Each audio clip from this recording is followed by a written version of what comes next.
My real name is Coleridge, so Cleridge. And then my middle name is Bernard. My last name is Stroud. My name has been CJ since I've been probably born. I grew up in Southern California, about an hour inland of LA. Our family consisted of course, myself, his dad, and then his two brothers and sister. And then CJ is the baby of the family. CJ had a great relationship with his father. He was my best friend growing up, taught me about good, bad, ugly, sad. He was always honest with me, introduced me to sports. He played basketball and baseball growing up, and I played those two sports as well, including football, of course. They would go to Las Vegas, Florida, all of those circuits, and CJ would play and his dad would be with him. And then in football, he would be at every game. He's always told me that I was special, always told me that I could be great, and it meant the world. I think it's one of the most important things to get your confidence from your father. My dad always told me I was gonna be better than him. He used to always make me write out a check for $1 million, saying I was gonna be the first round draft pick in whatever sport I wanted to play. CJ's dad and myself, we married in 1997. But before I met him, he had a substance abuse problem. Around 2011 is when he revisited that substance abuse problem. We decided to split up. He just stopped showing up, stopped being around the house, and stopped taking me to practice. And then I got a phone call one day out of nowhere, and he called me and told me he was in jail. I remember just after ending that phone call, I was angry. I was mad at the world. I was asking why. I was hurt. I felt like he betrayed me. He really didn't care about me no more. You really don't know the kind of person you are until you are tried and tested. When your best friend is basically not there anymore, and now you're out there and all your friends' dads are there, but yours is not anymore. That really tested CJ. My dad loved sports. I was like, I'm gonna go against that. I'm gonna do what he used to do and try to find my way in another way.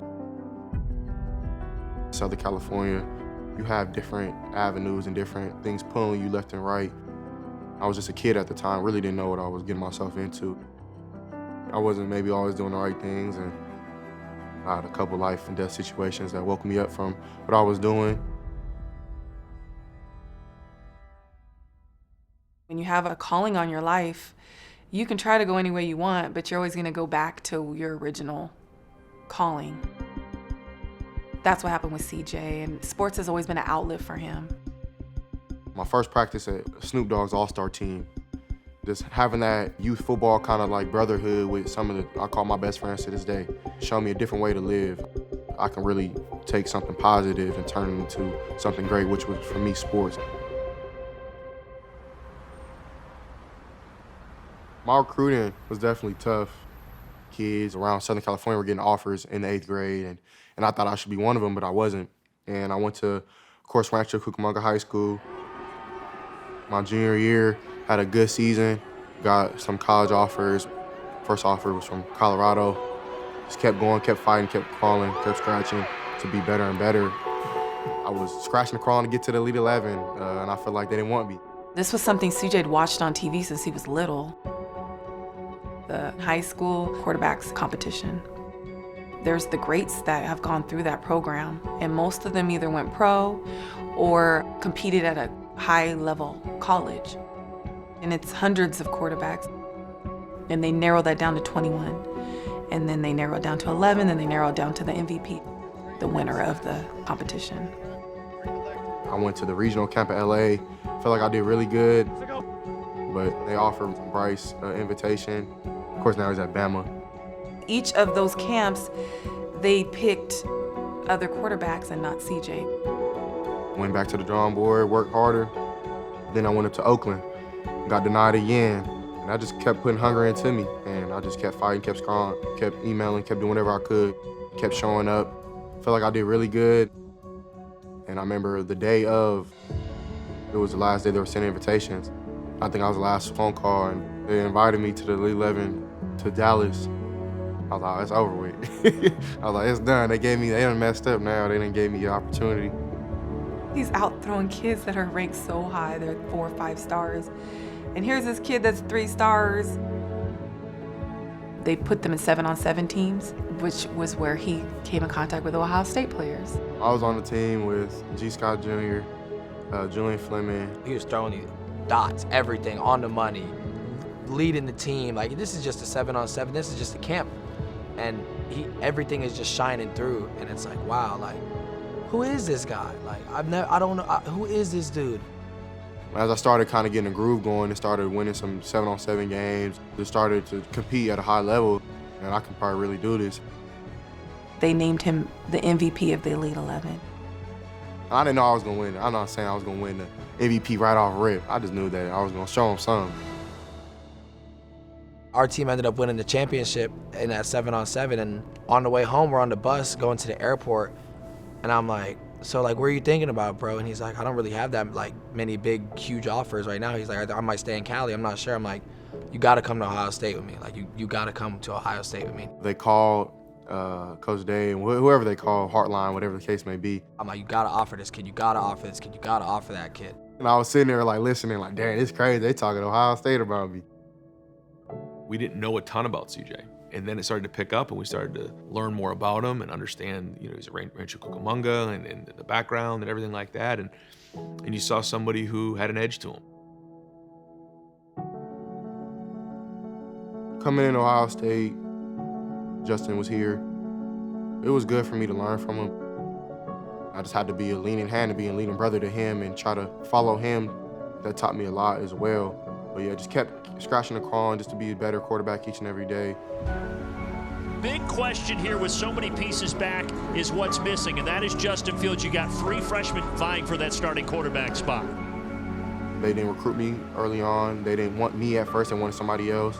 Looked at it like a challenge. It was like, man, it's like another Elite 11 situation where they deny me, but now I'm finna go show them what's up.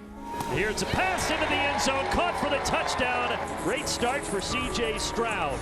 CJ came in right off the bat and got after it, competed. He was just so accurate. He knew all the plays. He was prepared. So they named him the starter.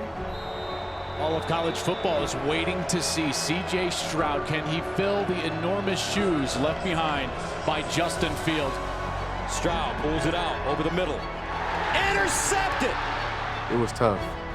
First half, I didn't play my best. And I looked at my phone. People telling me I can't wait till you transfer to Arkansas State. You should kill yourself, all type of crazy stuff. And I'm like, you know what? Watch this. Stroud delivers down the field. Caught! Wilson, touchdown, Bucks! And that's a beautiful throw from C.J. Stroud. That was kind of like my 2021 season journey, taking the good with the bad, and just really looking myself in the mirror. You're fine, CJ, you can do this. And I feel like we ended up having a good season. C.J. Stroud, 5th touchdown of the half for Ohio State. Impressive. A lot of the stuff that I'm doing now is credit to my dad. As time got on, I started healing. Time heals, so I started forgiving more. So now, me and my dad's relationship is a lot better. I talk to him probably at least once a week, just try to fill him in on what's going on, and he gives me advice. And he tells me that I'm motivating him now to this day to try to make his life better. He tells me in there that they watch me on TV. One dude didn't think that, one dude in the prison didn't think that he was really my dad. He was like, man, that ain't your son, dude. He was like, nah, that's my son. And so I called one day and I talked to the dude like, yeah, that's my pops, bro. Like, and they watched me on TV. Touchdown pass number 6 for C.J. Stroud. We seeing a Heisman performance or what? Last year went really well. He played so amazing. But then we did face a team up north. Finally now is time to play the game because the Michigan-Ohio State rivalry is a 365-day-a-year thing. I knew that it was either us or them going to the Big Ten Championship, that the game had a lot riding on it.